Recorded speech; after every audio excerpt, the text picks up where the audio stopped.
Hello seventh class, welcome to YouTube channel. बेटा आज हम हिंदी ग्रामर का 13.1 और 13.2 यानी 13 चैप्टर के दो पार्ट हैं। 13.1 और 13.2 वो दोनों पार्ट जो है आज हम इस वीडियो में डिस्कस करेंगे।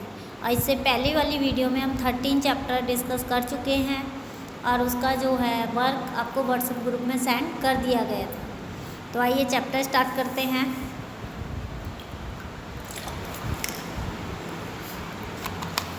चैप्टर का नाम क्या है? काल तथा पक्ष। सहायक क्रिया। क्रिया पदबंध में से यदि मुख्य क्रिया को अलग कर दिया जाए तो जो भी अंश शेष बचता है वह सहायक क्रिया का अंश होता है। जैसे लिख रही है, लिखती है, लिखेगी, लिख चुकी है। इसमें से अगर मुख्य क्रिया लिख है, अगर उसको हम अलग कर देते हैं तो क्या बचेगा? ती है, रही है, एगी, चुकी है। ये जो क्या होते हैं वो सहायक क्रिया होते हैं। सहायक क्रिया की रचना काल, पक्ष, वृत्ति, वाच्य आदि के प्रत्यय लगाकर होती है। इस अध्याय में हम काल तथा पक्ष के विषय में चर्चा करेंगे। तो पहले हम जानेंगे काल के बारे में। काल तथा समय एक नहीं होते। समय का संबंध भौतिक जगत से होता है तथा काल का भाषा से। काल के तीन भेद होते हैं, वर्तमान काल, भूतकाल और भविष्य काल। सबसे पहले जानेंगे वर्तमान काल के बारे में। जिस समय कोई क्रिया घटित होती है वह समय व्याकरण में वर्तमान काल कहा जाता है। यह क्रिया बार बार हो सकती है या लगातार। और इसके सूचना देने वाले चिन्ह कौन से होते हैं? हैं, हूँ, हो या हैं। जैसे एग्जाम्पल दे रखे हैं आपको। बच्चे नाश्ता कर रहे हैं। वह रोज़ शाम को घूमने जाता है। तुम कहाँ रहते हो? मैं कल कोलकाता जा रहा हूँ। अब आता है हमारा भूतकाल। बीते हुए समय में किसी कार्य के होने का पता जिन क्रिया रूपों से लगता है वे भूतकाल की सूचना देने वाले चिन्ह कहलाते हैं। और इसके भूतकाल के चिन्ह कौन कौन से होते हैं? था, थी, थे, थी, आ, ए या ई। जैसे एग्जाम्पल आपको दे रखे हैं। वे कल घर पहुंच गए थे। वह गाना गा रही थी। वह रोज़ फिल्म देखता था। आप कब आए? गाड़ी चली गई। तो ये सब क्या है? भूतकाल के एग्जाम्पल।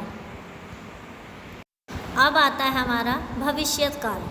भविष्य में होने वाली क्रिया व्यापार की सूचना देने वाले काल को भविष्यत काल कहते हैं।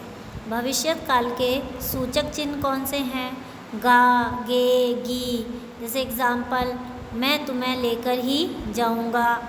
आप मेरे यहाँ कब आएंगे? इस तरीके से जिन वाक्यों के अंत में जैसे गा, गे, गी आते हैं वो होते हैं भविष्य काल। अब है हमारा पक्ष। क्रिया के घटित होने से हमें क्रिया के काल का पता चलता है। जब भी कोई क्रिया घटित होती है तो वह कुछ ना कुछ समय अवश्य लेती है। जैसे बच्चा ताली बजाता है। वाक्य में ताली बजने की क्रिया जो आरंभ हो चुकी है और हो सकता है कि इसको एक क्षण में ही ख़त्म हो जाए। बच्चा रो रहा है, इसमें रोने की क्रिया बहुत देर तक भी चल सकती है, चाहे 1 घंटा, 2 घंटा, 10 मिनट, 5 मिनट। कहने का अर्थ है कि यदि कोई क्रिया शुरू हो जाती है और वह कुछ ना कुछ समय अवश्य लेती है तो किसी क्रिया के शुरू होने से लेकर पूरा होने तक की अवधि के दौरान हमें यह पता चलता है कि क्रिया कैसे घटित हुई। सहायक क्रिया के वे अंश जो सूचना देते हैं कि क्रिया कैसे घटित हुई सूचक पक्ष के अंश कहलाते हैं। अब हिंदी में 3 पक्ष होते हैं। कौन कौन से? आवर्ती मूलक पक्ष या नित्य पक्ष। आवर्ती का अर्थ होता है किसी कार्य का बार बार होना या नित्य का भी लगभग यही अर्थ है कि वह कार्य बार बार या रोजाना होता है। सहायक क्रिया का वह अंश जो क्रिया के बार बार होने या नित्य होने की सूचना देता है वह आवर्ती मूलक पक्ष का ही अंश कहा जाता है। जैसे एग्जाम्पल आप देख रहे हैं, वह गीत गाता है। हम फिल्म देखते हैं, माताजी भोजन बनाती हैं, सूरज पश्चिम में डूबता है। ये सब वर्तमान काल आवर्तिक मूलक पक्ष के ही एग्जाम्पल हैं। फिर आता है सातत्य बोधक पक्ष। सातत्य शब्द का अर्थ होता है सतत सबसे बना है, जिसका अर्थ है किसी कार्य का लगातार होना। अंग्रेजी में इसे कहते हैं कंटिन्यू एक्सेप्ट कहते हैं और इसका चिन्ह जो है ING होता है। हिंदी में इसका प्रत्यय रह है, जैसे बच्चे नहा रहे हैं, रह में अर्थ निकल जाता है कि नहाने की क्रिया लगातार चल रही है। ये काल जो है भूतकाल और वर्तमान काल दोनों में ही हो सकता है। अब देखिए वर्तमान काल में कैसे होता है, घोड़ा दौड़ रहा है, लड़कियां नाच कर रही हैं, वे ताली बजा रहे हैं, हम लोग चाय पी रहे हैं। और भूतकाल में घोड़ा दौड़ रहा था, लड़कियां नृत्य कर रही थी, वे ताली बजा रहे थे, हम लोग चाय पी रहे थे। अब थर्ड आता है हमारा पूर्ण पक्ष। जहाँ कार्य पूरा हो जाता है वहाँ पूर्ण पक्ष होता है। अंग्रेजी में इसे परफेक्ट एक्सेप्ट कहते हैं। यह भी वर्तमान तथा भूतकाल दोनों में ही हो सकता है। जैसे वर्तमान काल में हम बाजार हो आए हैं, मैंने काम कर लिया है, प्रेमचंद ने बहुत से उपन्यास लिखे हैं।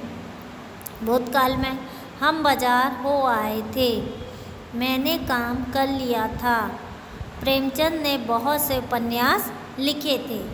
तो इसके बाद जो है 13 चैप्टर का हम 2 पार्ट स्टार्ट करेंगे, जिसका नाम है वाच्य। वाच्य का अर्थ है वाणी या कथन। वाच्य के अंतर्गत किसी एक कथन या बात को थोड़े से अर्थ के अंदर के साथ दूसरे कथन के रूप में व्यक्त किया जाता है और दोनों कथनों का मोटा मोटा अर्थ एक ही होता है, फिर भी दोनों को कहने का ढंग अलग अलग तरीके से है। जैसे बच्चा किताब पढ़ता है या बच्चे के द्वारा किताब पढ़ी जाती है, कहने का मीन्स तो एक ही है। इन वाक्यों में मोटा मोटा अर्थ तो एक ही है, फिर भी दोनों के अर्थ में थोड़ा सा अंतर है।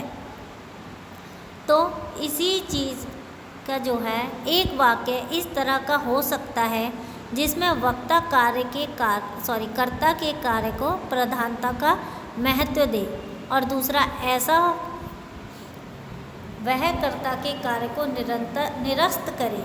हिंदी में कर्ता के कार्य को अधिकतम सीमा तक नकारने या निरस्त करने के लिए प्राय वाक्य से कर्ता का लोप ही कर दिया जाता है। जैसे मजदूर पेड़ काट रहे हैं, अब इसमें कौन काट रहे हैं, मजदूर, इसमें जो है कर्ता को प्रधानता दे रहा है।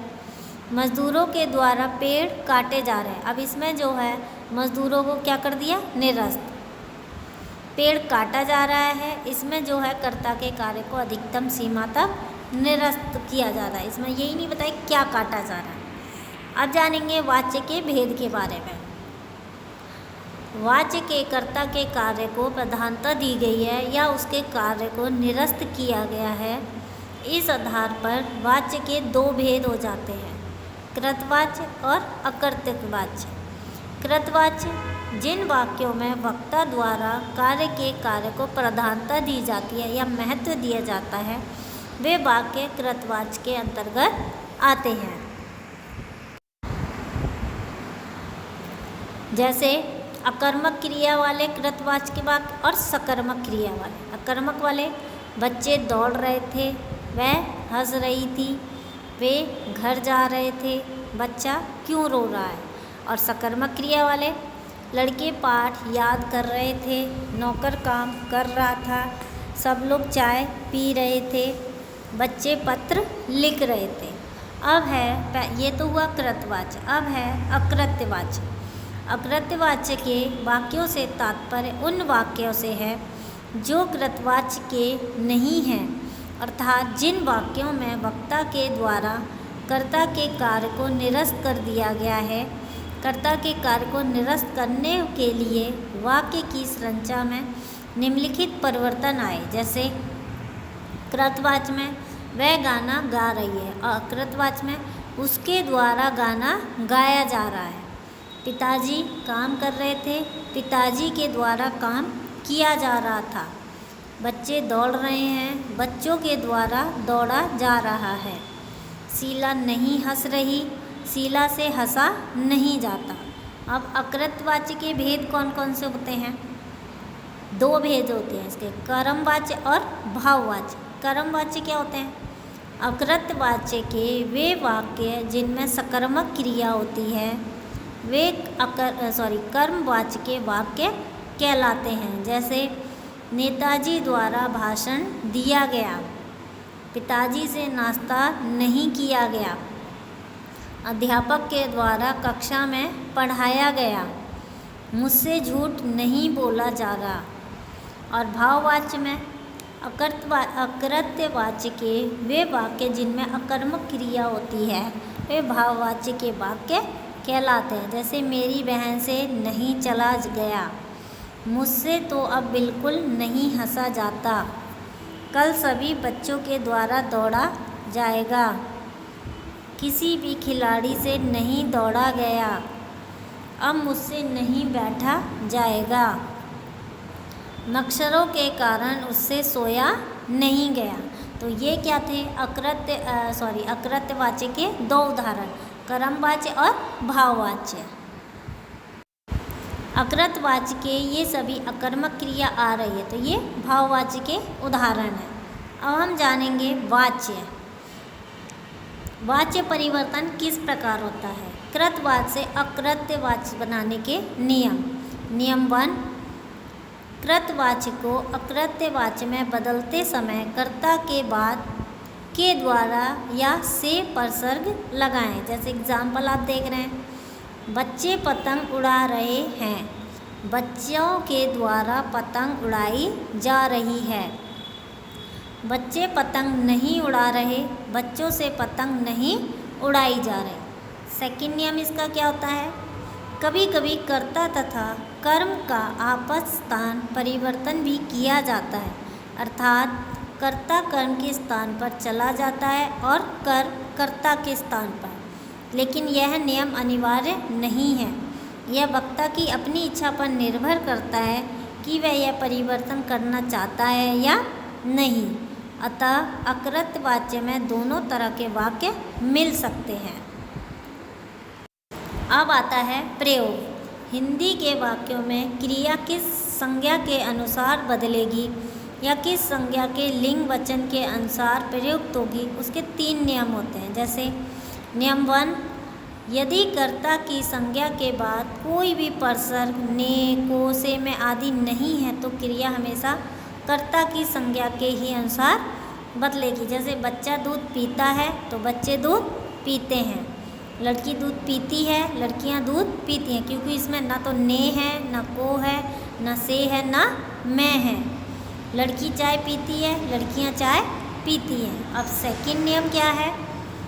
यदि कर्ता की संज्ञा के बाद कोई भी परसर्ग लगा हुआ है तो क्रिया वाक्य की दूसरी परसर्ग रहित संज्ञा या कर्म की संज्ञा के अनुसार बदलेगी। जैसे बच्चे ने दूध पिया तो बच्चों ने दूध पिया, लड़की ने दूध पिया, लड़कियों ने दूध पिया, लड़के ने चाय पी, लड़कों ने चाय पी।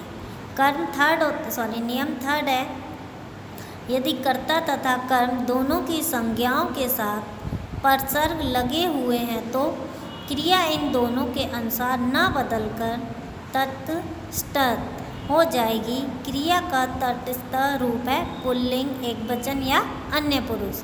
जैसे बच्चे या बच्चों ने दूध या चाय को पिया, लड़की लड़कियों ने दूध या चाय को पिया। जिस वाक्य की क्रिया न तो कर्ता की संज्ञा के अनुसार बदलती है और न ही कर्म के अनुसार, उस प्रयोग को हम भाव्य प्रयोग कहते हैं। तो इसी के साथ ये 13 चैप्टर के 1 और 2 पार्ट दोनों कंप्लीट होते हैं। Thank you.